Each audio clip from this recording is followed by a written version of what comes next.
Mini ब्लॉगमध्ये आपलं स्वागत आहे. तर चला, सकाळ झालेली आणि मुलगा आपला डब्बा वगैरे घेऊन कामाला गेला होता. तर चला म्हणलं आता या माऊंकडं बघावा, त्यांच्या पिल्लाकडं बघावं. त्यांच्यासाठी मी काही दूध आणलं होतं, तर इथं मी दूध ठेवलं आहे. तर माऊंच्या पिल्लांची पोटं भरलेली होते, पण माऊनी सारं दूध नंतर पिऊन घेतलं होतं. आणि माझ्या दोन्ही माऊ शिडीवर बसून सारं काही बघत होते आणि थोडे ते रागात बी होते की आम्हाला सोडून त्यांनाच बघते. पण मी त्यांना बी अगोदर दिलं होतं, तरीही त्यांचं म्हणणं असतं की.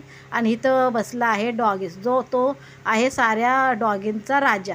तर हा राजा आहे आणि ह्यालाही वाटत होतं की मलाही काहीतरी खायला द्यावं. आणि इथं मी चणे शिजायला घातले होते सकाळी नाश्त्यासाठी. तर आमचा चंकी माऊंच्या जागेवर बसून मस्त खाण्यापिण्याची वाट बघत आहे की मलाही कधी देणार. तर इथे मग रात्र झाल्यावर इथे मी काय जेवण उरलं सुरलं असतं ते मी माऊंसाठी आणि डॉगींसाठी घेऊन येत असते. तर मला रोज व्हिडिओ काढणं शक्य होत नाही, तर म्हटलं चला व्हिडिओ एखादा काढूया आणि दाखवूया.